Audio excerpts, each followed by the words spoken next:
Welcome, everybody, to Edge of the Rabbit Hole here on Connecting the Universe. I'm author and researcher Mike Ricksecker.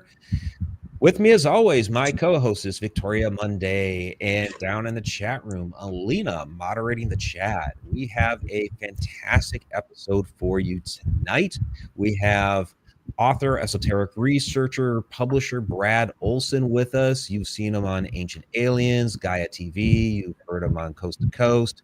You've seen him at your favorite conference all over the world. And Brad, you've been on we've been connected over social media for a while here. I just finally met you last month at New Living Expo and had, a fantastic conversation with you, and happy to have you aboard tonight. Welcome to the show. Hey, Rick, it's great to be here. Thank you for having me on. Nice to meet you, Victoria. And yeah, it was great meeting you in person. It's always good to put the name to the face. And we were on a panel together, and I came to hear your lecture. It was really phenomenal. And now here we are. And now here we are. Yeah. I'm really fascinated by your research because some of the work that I've done overlaps with yours. And, you've really got your start as a world traveler. You're doing travel writing, these sorts of things. And you've hit all of the continents. But, I have to ask you, why such a fascination with Antarctica? What is it about the South Pole and that region of the world that has really interested you? Well, it was 7 of 7 to reach them all. Guess it was on the bucket list, just had to do it. But really, I was very interested in all these subjects, all the things that we've heard going on down there. And as far as I know, I am the only researcher in our field who's actually gone down there with the expressed purpose of looking into a lot of these mysteries, such as pyramids poking up through the ice, to the 3 motherships that are supposedly named Nina and Pinta Santa Maria by the 3-letter agencies. Way the back in the 1970s, they've known about these, as well as the Nazi base New Schwabenland, and any evidence for antediluvian civilizations down there. So that was really on the top of my list to try to find if I could find out anything about these. And the area I went to is the Palmer Peninsula, also known as the Antarctic Peninsula. That's that little finger that sticks up. There we are, getting into the Palmer Station, way deep down in there. And that was sailing across on a sailboat across the Lake Passage. Very, very rough seas, as you can imagine. We got terribly seasick, and I think I lost about 25 pounds on that trip. So that was wow. Yeah. Antarctica crash diet. You need to lose some weight. Just go puke your guts up for 3 days. So if you want a good weight loss routine, just go to Antarctica. That's the key. That's the key. Even on cruise ships, 50% of the people get seasick. Interesting. These are really rough seas. Yeah, looking at these waters, this does not look enticing. And fascinating, but all that ice everywhere. That's Where a little quick time if that would play. It's just a still from that video. It was a still, okay. Yeah. But that's a seal up there that she's gonna photograph. Oh, is that what's going on? From Ushuaia, and this is a good example of what life was like on the boat. Once we were down there, we all had to take turns on iceberg watch, and also with a long pole to push these little bergies away from the boat. So we were all a crew on this ship, even though we paid passage to be there.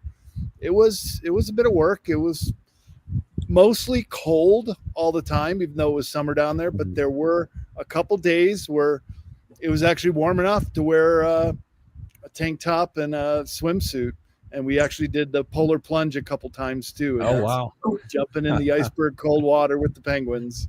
Now that had to be a little bit harrowing because, of course, one of the famous stories, Ernest Shackleton and his crew basically being marooned there for about a year and a half. And just the whole trek to make it, back to was at South Georgia Island, and try to get some sort of rescue team out there for the rest of them.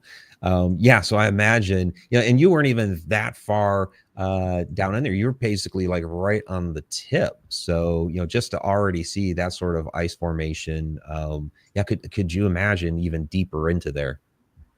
Yeah, that Shackleton was also on the Antarctic Peninsula, but on the other side, Right. where Yeah, there's a much more toward larger the interior. concentration of ice. Yeah, Yeah. and they did not lose a man. They No. actually rescued everybody. It was quite amazing. That's one of the greatest adventure stories of all time. Unlike uh, Captain Scott, who was racing to get to the South Pole in 1913 and only missed out being the first to the pole by 35 days by the Norwegian Roald Amundsen. And that is another adventure story for the ages, because Amundsen made it back with his dog team, but the Scott party, all 5 of them, were pulling their sleds, and they all died of exposure and exhaustion on the return trip. Yeah, it's such a shame. And there have been some remarkable teams down there, and now we're hearing all these reports, of course, about UFOs, UFO bases. We've actually been hearing them for several decades. Of course, there's no fly zones. There's satellite imagery that seems to be blocked out. What do you think's really going on down there?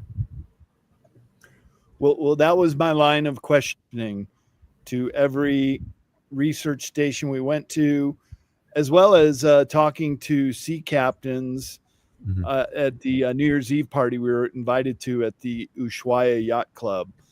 And one by one, everybody just said, well, we didn't hear of any UFOs under the ice or antediluvian civilization. So it was kind of a dead end street. But when we were down there, we did find some things that were a bit unexpected. And that was, one of the bases had a mass sighting of UFOs, and they told the other Argentinian base that they had seen it. Everybody came running out of the base and watched these crap fly over. And then they told us. We also found out that, yes, indeed, there are no fly zones area. The biggest one near the South Pole, and that's a bit of an enigma, because there are no planes flying over the South Pole. You land at the South Pole, and they have a runway strip, of course, and you're even allowed to go there as a tourist and camp, but you cannot fly over that no-fly zone. Yeah, unless your name is Admiral Byrd, then you actually fly into the South Pole. You know the story.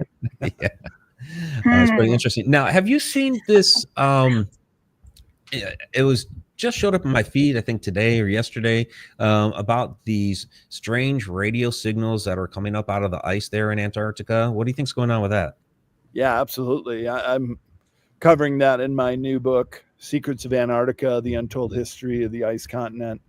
And this is another one of those really strange anomalies that's coming out of Antarctica, because not only are these radio waves emitting from Antarctica, and just got to scratch your head and ask yourself, how's that possible?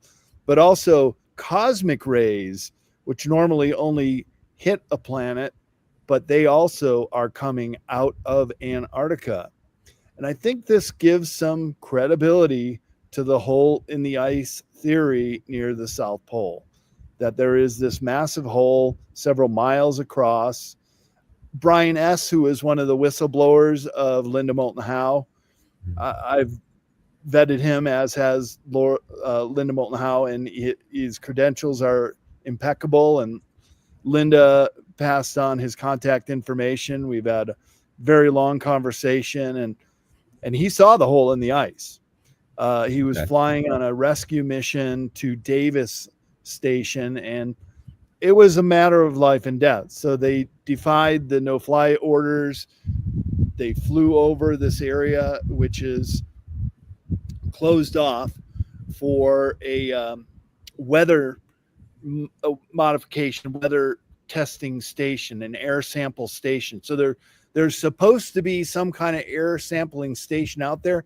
They did not see any structure whatsoever, but they did see the hole. Everyone on the flight, and they dropped off the person at the Davis base. Then when they were on the way back, they say, hey, let's just get another closer look. And over the radio comes, don't fly over the hole in the ice. And then when they got down to land at the South Pole Station, the team came out and read them the riot act. They went back to McMurdo, same thing. You didn't see what you just saw, kind of thing. But surprisingly enough, they did not have to sign a non-disclosure. Interesting. And so years later, Brian S. reached out to Linda Moulton Howe, and you can watch those videos on YouTube still. Really fascinating account. And he saw a lot of other weird stuff down there too. Mm-hmm. Yeah, there's so many stories like that down there, and talking about the cosmic rays, the radio waves. Now, a few years back, it was the neutrinos coming up out of the ground without a source down there, which even scientists in their peer-reviewed paper that they released were talking about. Well, this could be indicative of a parallel universe running in reverse time. Does that also play into this hole that's supposed to be in the ice? Well, that would suggest that there is these frequencies, these radio waves, these cosmic rays coming up out of something underneath the ice. And here's this giant chimney hole where it could be coming from. Now, it's important to point out that Antarctica is the most volcanically active continent in the world. 91 known geothermal features, including active volcanoes like Mount Erebus and Deception Island, which we went to visit. And there is the propensity for all this geothermal heat to create these giant cavities under the ice. Yeah. And lately, several teams have been doing scans, sort of how we just found out about what's underneath the Giza Plateau. They're doing the scans underneath the ice and finding whole ecosystems, including plant, animal, presumably, or fish, but bacteria life forms, everything under there, Mike. And so it really kind of opens up this whole idea that there is a lost world under the ice of Antarctica. Yeah, absolutely. It plays right into the Admiral Byrd story. And you hear about these underground lakes like Lake Vostok, and the life forms that are supposed to be down there. So the geothermal heating makes a lot of sense to Byrd's story, where he's flying into that cavern, into that hole, and all of a sudden there's vegetation and life. And then of course he gets pulled down by the craft, which is another part of the story. But even that, you have this diary of his that was it came around after his death, but still, how much credibility do you give this? Because it was his son that came across this, but after his death, it's hard to say, for Admiral Byrd to come forth and say, yes, that was mine. So how much stock do you put into that? Yeah, I certainly excerpt from it and give the full story of it in my new book, Secrets of Antarctica, because it corroborates with what other whistleblowers have said about this hole in the ice.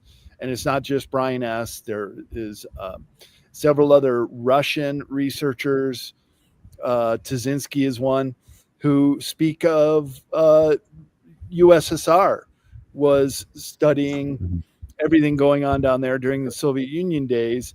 And they also reported about Operation High Jump, where UFO-shaped craft came up out of the water and confronted Admiral Byrd's armada in the Battle of High Jump. And that's a big section in my book.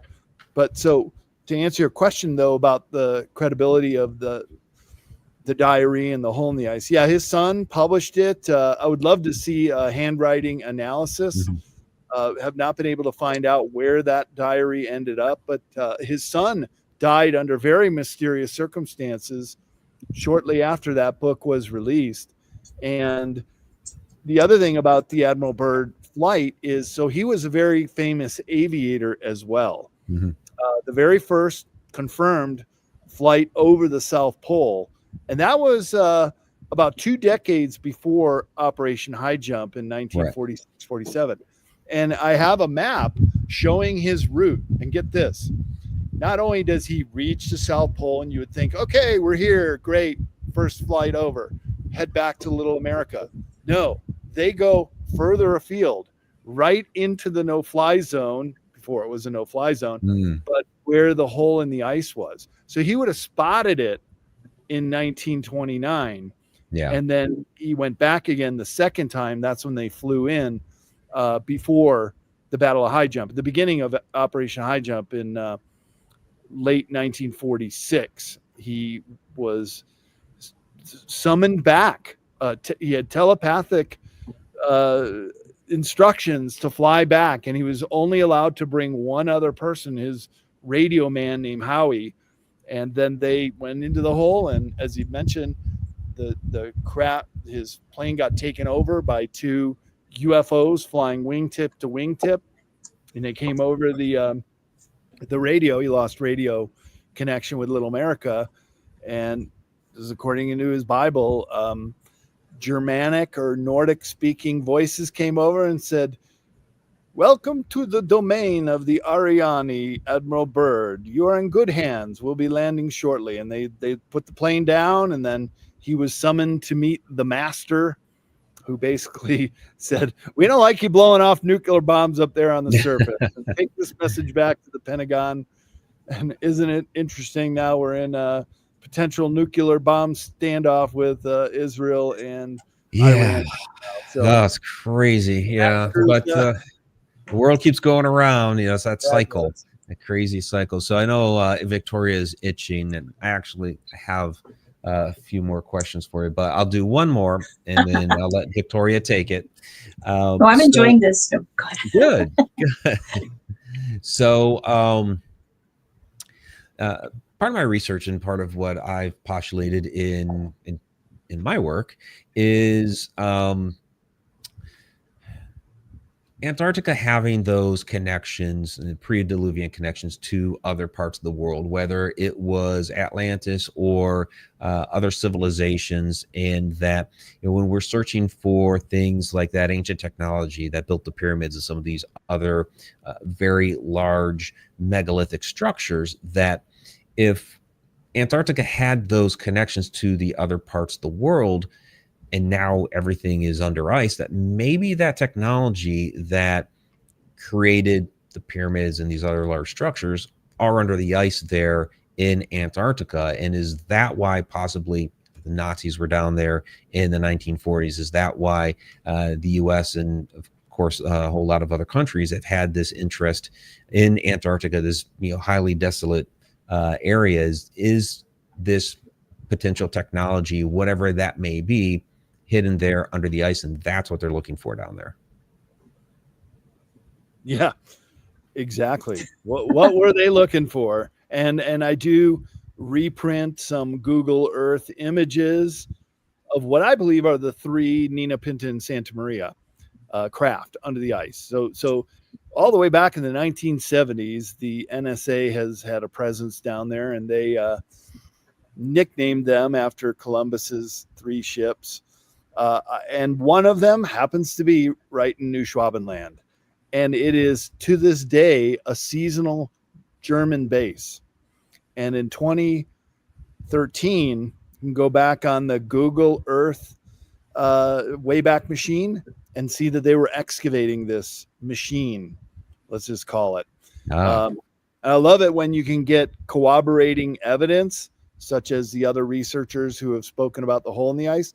But in the case of the Conan base, is what it's called, find the GPS coordinates for that base and then go back to 2013, you'll see they were excavating it.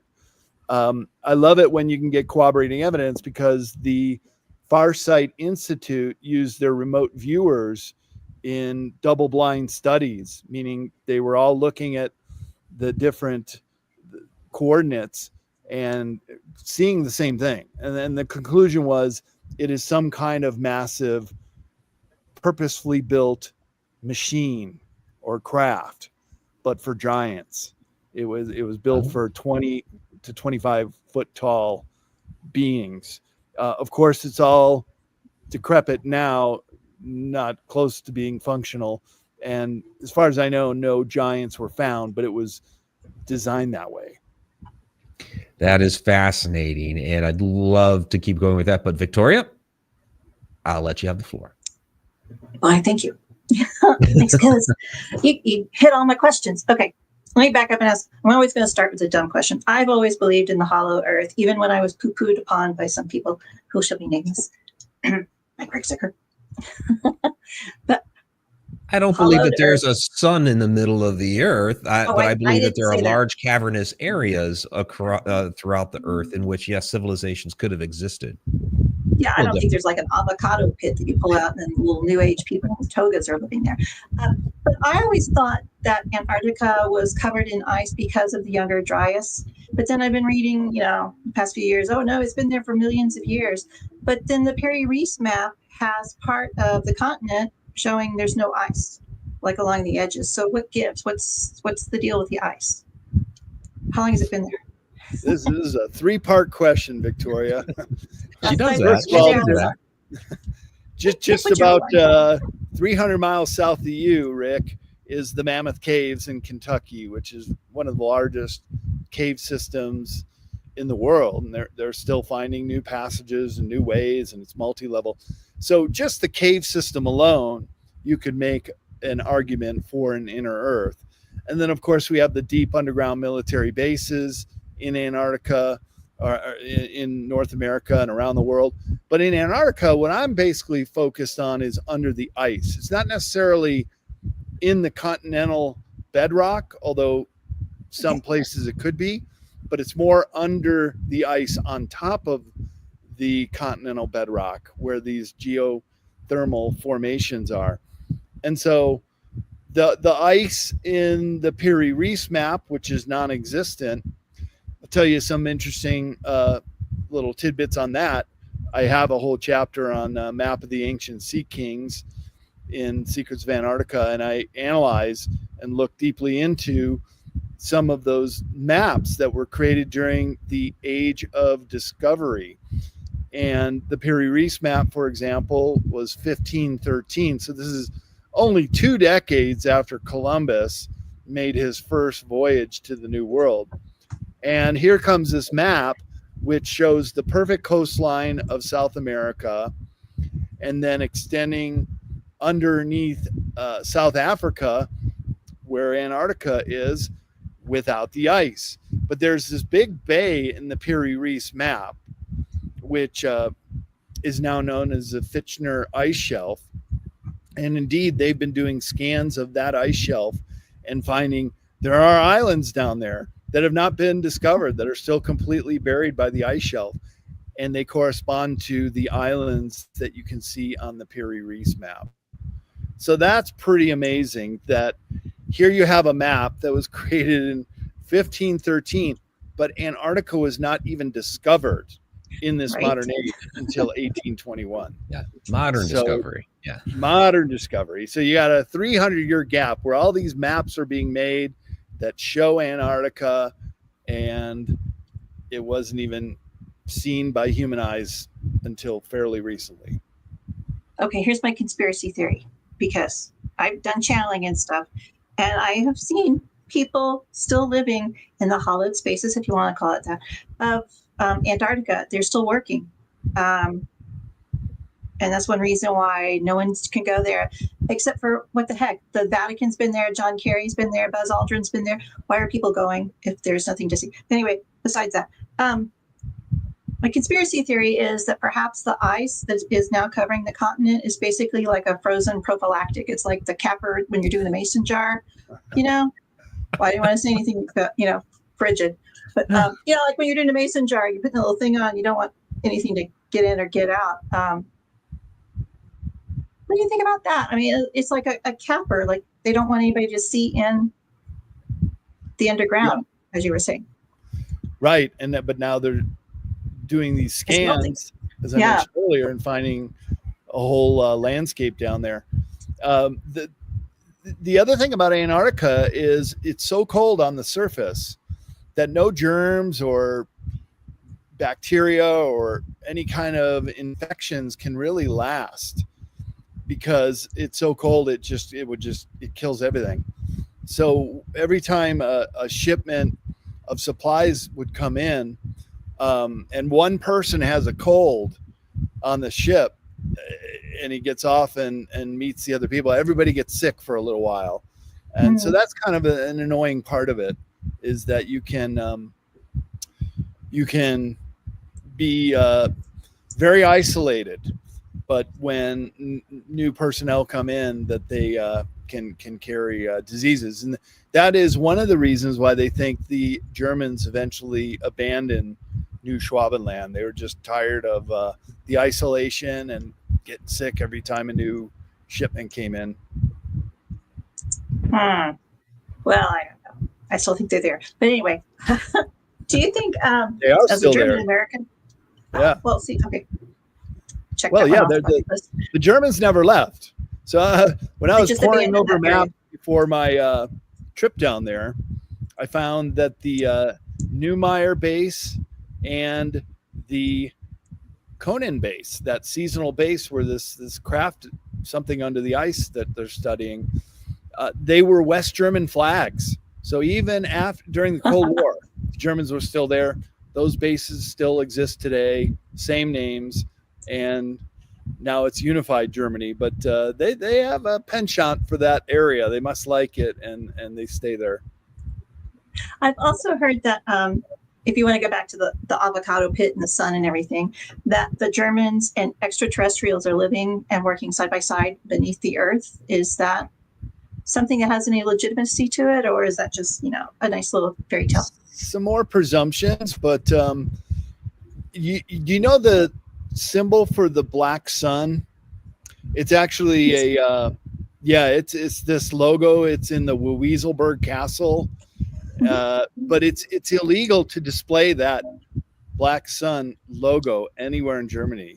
They're anti-Nazi laws, just like the swastika. You can't wave a swastika flag in Germany. That's illegal. Well, so did the Germans ever actually do any whaling down there like they were supposed to? That was supposed to be the whole point of Neuschwabenland. Well, that's the cover story. Yeah, Right. They did. They were looking for resources, and but they did want to expand a German colony down there, and so the very first expedition in 1938, 1939, that's the very well publicized one. But in my research, I found that there were subsequent ones. In fact, they were going down there almost every month in the summertime with the U-boats. And there are some recently released Soviet-era documents from the end of World War II. Because remember, the Soviets were the first into Berlin. So they had first crack at the Ahnenerbe Society and the files in the Kriegsmarine in the Navy Department. And these maps, I had this incredible research assistant who turned me on to all this stuff. We've still been working together. And he was able to translate some of this stuff from Russian. So basically, this timeline goes like this. They get these documents, they take them all back to Moscow. The KGB analyzes it and comes up with this report that went to Stalin. Said, yeah, they're down there. They're still down there. And we might have a problem on our hands. This information also leaked to the Americans and the Brits, who had their spy stations down there, and Operation Tamerlane were spying on the Germans the whole time during World War II. And that was why they had to mount Operation High Jump. But these documents are just amazing. And so when the Soviet Union collapsed in the early 1990s, if you were the right place in the right time and a suitcase of hard currency, you could just get people to bring stuff out of the KGB headquarters for you. And so there were alien autopsy videos. Some of them are now online, and UFO crashes. The videos are also now online, but also these incredible documents from the Kriegsmarine, the U-boats, who were going underneath the ice, and they had a route, and they were going deep under Antarctica using these maps, which of course I reprint in my book. So it's going to be really exciting to break this news. I may have sent you some of these, Mike, if you wanted to show one to your audience, because it showed, and you know how exact the Germans are, how many meters you go, how deep you dive, how Right. Yeah. and then when you come up, and then there's a lake that they would surface at and travel across for about 100 miles, and then they would dive deep again. And then it said you get to another location, and when you get to the lighthouse of Agartha, I'm just quoting this on these maps, giving the directions, then you pull out packet 3, and it's how the crew and the captain of the U-boats are supposed to deal with the people of Agartha. And so what's interesting is Frank Kammer, this research assistant of mine, he charted it out on Google Earth where these maps were taking the U-boats, surprisingly close to the South Pole, surprisingly close to that giant hole in the ice. Wow. So it could be one and the same, that the domain of the Ariani is also the New Berlin base, is also this Agartha civilization down there. So can you get there by sub? I mean, I know there's ice, but if you're going to go that far, you might as well have heat throwing out. This is something also really interesting that Frank was decoding from this. It's called the ROM file. And so the Soviets get this information. They see, oh, well, we can get down there too. They sent their own expedition down there. This is just a year after World War II, very close to when high jump was about to begin, but just before. They get down there and they're following these directions. And right about when they're about to enter this cave system, some other submersibles come and were just there blocking the passage. So the Germans were allowed to go in, but the Soviets were repelled. And the ROM file says that they called off the mission and they would have to come back with a larger fleet with torpedoes and weapons to try to blast their way through. But I don't think they ever did.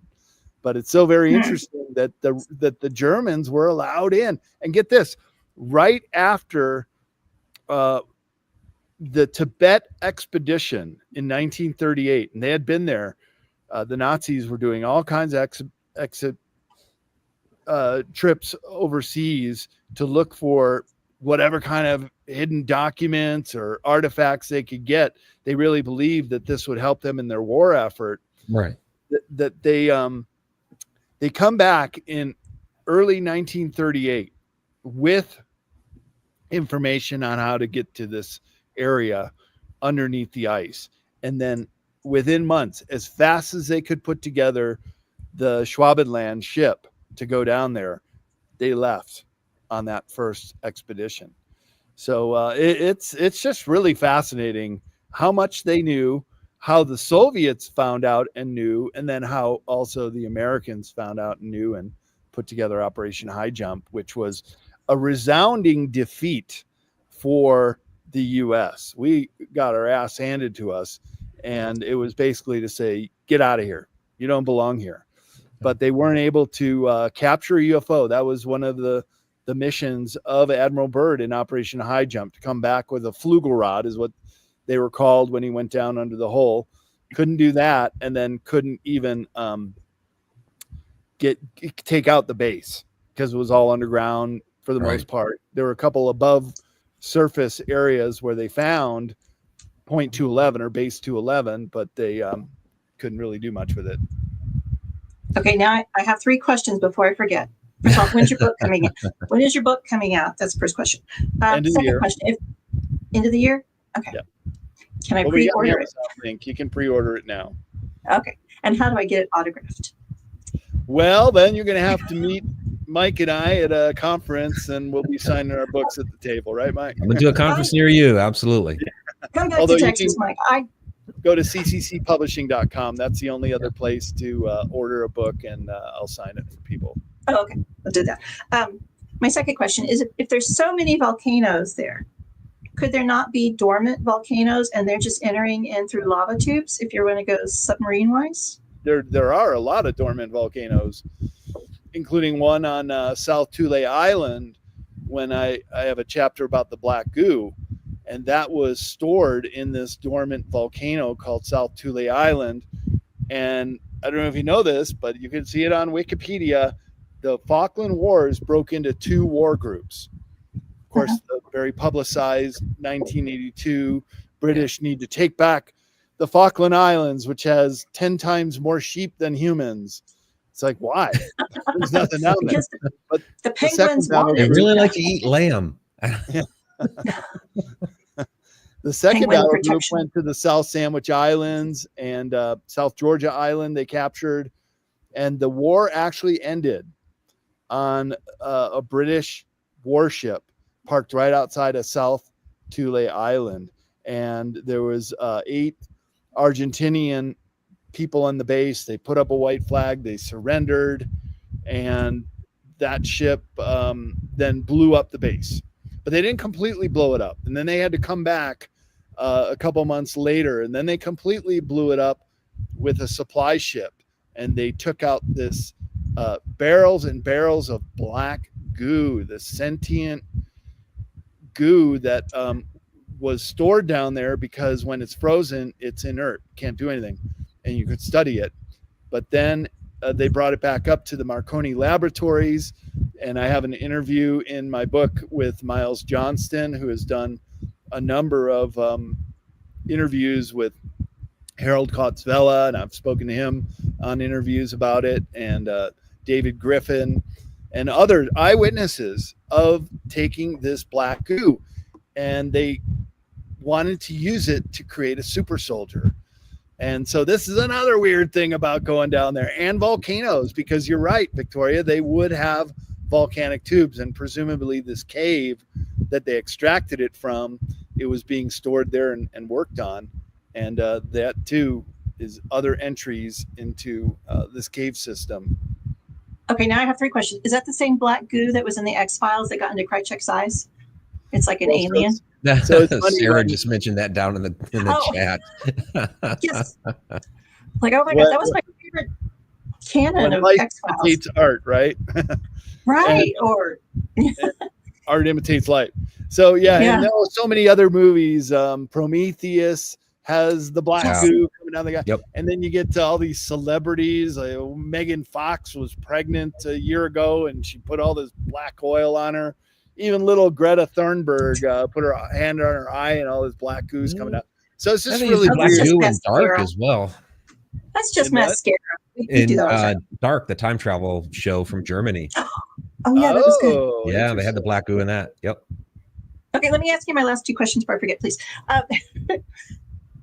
Still thinking that people are living in the hollowed earths of Antarctica. The Germans are there. Okay. And so these aliens that are there, are they actually aliens, or are they ancient humans who have been there because they had a heads up of, hey, Younger Dryas, world's going to flood. Might as well come on down. That's question 1. And question 2, what's the deal with the wall? Is it really a huge wall that no one can fly over? And maybe, No, God, what if the flat earthers are right?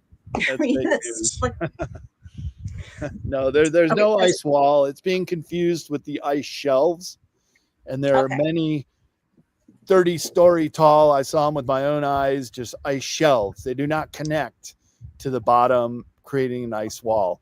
The part of Antarctica even I went to is not on any flat Earth schematics. In fact, the whole continent doesn't exist in the flat Earth scheme of things. So I think it was just a psyops to get us to argue over something nonsensical. So Here's my idea for the flat earthers. And I would love to see this happen. Somebody needs to produce a television show in which you put a bunch of flat earthers on a boat, go find the end of the earth. Yeah. That's the show.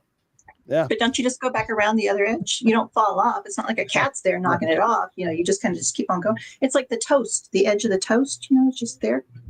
Well, there were some flat earthers that went down there 2 seasons ago to prove that the earth was flat, and actually they proved that it was a sphere. So You get what you ask for sometimes, but I can assure you, where I went, saw with my own eyes, there's definitely a continent. The whole time on this trip, I just love maps. I draw maps. I collect maps. I'm always looking over the shoulder of my captain. I'm looking at the depth charts. I'm looking at the topography, and everything I see on the maps, I'm seeing in real time. And it extends out to this map of Antarctica. Yeah, there it is. Real place. Yeah. Now, when you were in your sailboat, where do you launch from? I mean, because that seems like kind Ushuaia, of Argentina. Okay, is that very far? It's something like the 3 or closest 4 weeks, isn't it, to make it down there? We were 92 hours to make it there, so just under 4 days. Oh, 4 days. Cruise Okay, ships well, I was do thinking it was so much longer. Cruise ships But do you do have- it in 2 days. Okay. I know you said you had your little Yeah. sticky things. Do you have like any sort of ice cutter on the beginning? My uncle was in the Coast Guard. And he was an ice cutter, so he'd always send us these whole movies of penguins out there. You know. Yeah, it was so there was an airtight compartment in the front, which gave us some assurance. If we did hit an iceberg, we could at least not sink. But Yeah. it was one of those things where the very first thing we saw were these giant icebergs that were breaking off from the ice shelf. So they were flat top, about the size. I grew up in Chicago. If you know the Merchandise Mart in downtown Chicago, it's one of the biggest buildings in the world. It reminded me of that. You're just seeing this massive thing. And then we finally got to King George Island, dropped anchor, brought supplies in to the Polish base called Arctowski. And in fact, we were on a Polish vessel, 11 Poles, 3 Americans, 14 of us in total. And then we spent 15 full days, different location every day, drop anchor, and then we would get on a dinghy, a rubber Zodiac boat, and then we'd go ashore that way. We never actually docked anywhere with the boat. Its keel was very deep, so we had to keep that out at sea. Cool. That sounds so exciting. I had a friend that went there, and he said it was like the best time of his life. And I don't know where he went, but he was there with his partner. Probably where I went. That's sort of the tourist corridor. Because tourists aren't getting into the interior where all the scientists do their work and that sort of thing. You can. They have like an Can you? Absolutely. Yeah, I'm even talking to a expedition group that can do custom trips. Wow. And we might go down there with a film crew if we can get the financing to there's even a venture capital group that approached me after one of my lectures. Hey man, that's great. We want to see if we can raise the money and send you down there again. The group is called VC Capital Group. And they we're trying, we're sending out proposals, send one to Elon Musk. But basically you can fly from not Ushuaia. That's where 90% of the boat traffic leaves. But Punta Arenas, Chile is not too far away. It's at the very southern tip of Patagonia. And that's where almost all the flight traffic goes down there because it's the closest connection. You can land on King George Island and pick up a cruise ship from there, which some people do to avoid the Drake Passage. Or you can continue flying further afield, and they have a base camp at Union Glacier. From Union Glacier, you can fly to the South Pole. You can also fly to Vinson Massif, which is the tallest mountain of Antarctica, because somebody who's climbed Mount Everest and Kilimanjaro in Africa and Mount McKinley, Denali in North America, when they reach the tallest peak of every continent, they got to hit Antarctica. Go there. So most of them go to Vinson Massif to climb this. It's not even that high, but being down in Antarctica, it's tough conditions. 14,500 feet tall is the highest mountain down there. You know, Mike is a millionaire, and if there's a pyramid there, he could tie that into the connected universe. Yeah, there we go. All right, Yeah, Mike. my You pot just of bought gold. passage on the expedition then. There we go. Look at on with the Egypt trip there. Yeah, question One here in your from mill. Come on, let's do it. question here from the chat. Have you experienced any magnetic disorientation being close to the pole? So we did not get close to the pole. people got to understand Antarctica's huge. It's the fifth largest continent in the country. So to get to the pole, you're actually taking several flights to get there. As I just mentioned, at least to Union Glacier and then on to the pole. And oftentimes they have to wait for the weather to clear before they can put a plane up. I'm not aware of any magnetic anomalies at the pole, nor did I see any on our compasses on the boat. But there are certain areas that are giving off these huge magnetic anomalies. In fact, they were discovered by the Nazis. The Nazis were the first to really fly over this Queen Maud area and start charting it out.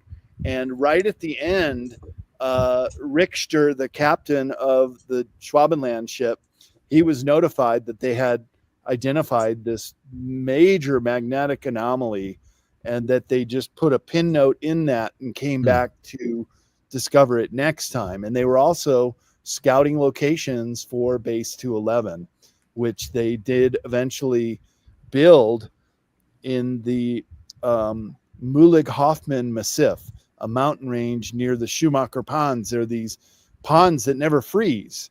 That's a really cool little homework assignment for your listeners, is go check out the Schumacher Ponds on Google Earth. They're called Antarctic oases, and there are several others where the geothermal features keeps everything from freezing. Yeah. That's really interesting how you have those pockets with the geothermal heating underneath that keep some of those places actually a little bit warm like that. I wanted to ask you about the Albert K. Bender story from the 1950s. So actually the story came out in the 1960s, but the whole reason why he shut down the Flying Saucer Bureau that he had opened, which blew up huge within a year's time, that his whole thing was about, he was visited by, these three dark, shadowy entities wearing hats in the black. Yeah, it's kind of like a Men in Black story. You could relate it to shadow people, all these different things. And he thought that they were extraterrestrials, and he was told by them to stop his UFO research because they were on this mission down there in Antarctica harvesting resources on this 15-year sojourn that they were on. So is there, besides his story, is there any evidence other than people saying, oh yeah, there are UFO bases in Antarctica? Is there any evidence to kind of corroborate his story of these ETs that had been there harvesting these resources and then getting out in the 50s?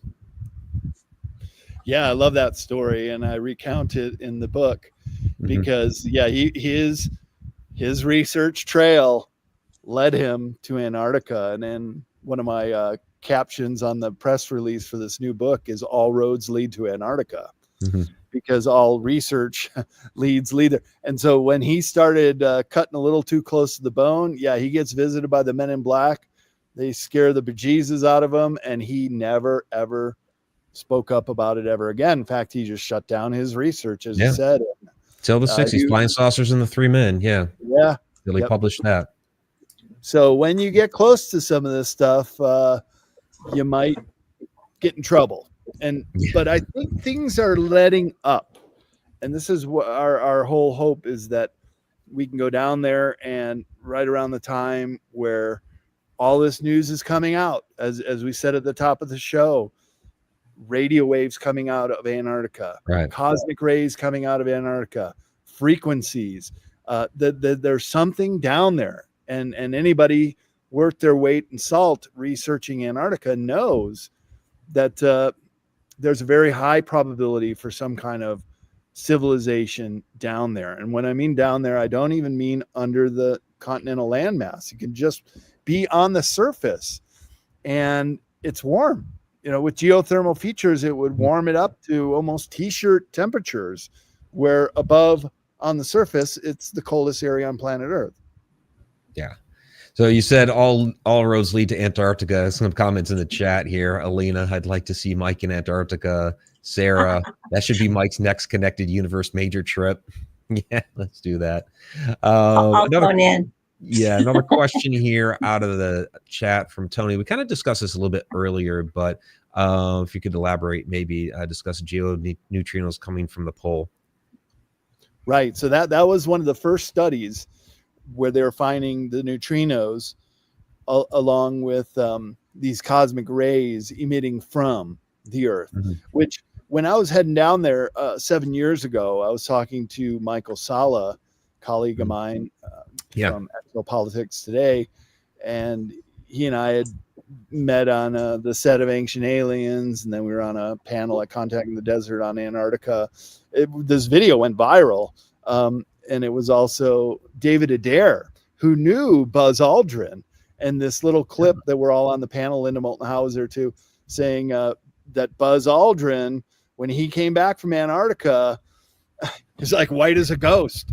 And he had that very famous tweet that says, "We have seen the face of evil. We're all in danger." And then they took it down right away, but not before people could take a screen capture of it and preserve it.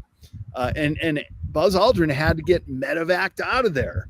And he was down there at the same time. All these celebrities and politicians and even kings and Patriarch Kirill of Russia were going down there. It was 2016, 2017. And so I was just two seasons later. I was there in January, February 2019, right before COVID. Little did we know the world was about to change at the end of the year. So what he saw, like Antarctica was the place to be. Yeah, that's a hip camp down there. Victoria, got another question or two? We're starting to get down toward the end of the show. I do. I have one, but I was hanging on to it. So go ahead. We only have a few minutes left. You got, yada, yada, yada, Stonehenge, pyramids, blah, blah, blah, sacred sites. Is Antarctica a sacred site? Do you think? That is a great question. I would put it in a little different category. I'd call there is an area called the Beardmore Glacier, which is a paranormal hotspot. And the reason I say that is because Brian S. saw silver discs flying over the Beardmore Glacier. That was another thing he revealed to Linda Moulton Howe and then spoke about in our phone conversation. It is also the location of Spartan 1 and 2 that went to this giant, big basalt type of building, more than a craft. But I think that this Spartan 1 and 2 interview that Linda Moulton Howe also did, please watch these videos if you want more information on it and even read about it at earthfiles.com, Linda's website, that this was probably one of the Nina Pinter Santa Maria. So I've actually been able to locate my 3 best spots. And I told you about the Conan Base in New Schwabenland, the black basalt building that goes down for miles too, by the way. When they get in there, these are Navy SEALs, commanders. I mean, the toughest guys in our U.S. military that were sent there to find a scientist that went missing because he was studying these hieroglyphic patterns inside this black basalt. Absolutely fascinating account that Linda did with all 3 of these gentlemen. And so then there's another location. I think it's in, get this, there's a place called the Rockefeller Plateau, and there's also Rothschild Island. And Michael Sala said, try to get down to Rothschild Island because they got energy manipulation like a heart machine down there. It was along the Palmer Peninsula, but probably 100 miles further south than we made it. And I don't think we'd get anywhere near it. But by the way, that's where a lot of the elite were going when they went down there. So it's named after Rothschild, famous banker family. Do they have a compound or something there? I mean, or they just weren't pitching a tent? No, they're not going to tell us what's down there. But, so, for example, John Kerry, he goes down there on election day, 2016. You'd think he'd be campaigning for Hillary Clinton and his party. No, he goes down to Antarctica as a Secretary of State, first Secretary of State to go down there on these very unusual timing to go. Maybe he wanted to get it in before his term expired. Well, couldn't that be like smoke and mirrors? I'm sorry, I didn't mean to interrupt you, but like everyone's looking at the election and he's sneaking off down there. Distractions. So Yeah. he flies Yeah. into McMurdo, big fanfare. I've got a picture of him getting off the plane, but then he goes and disappears for about a week. Nobody knows where he went. So it's presumed that he went down there to say, okay, we got Trump presidency coming on board to global elites, Rothschild Island. What are my marching orders? What do you want me to do?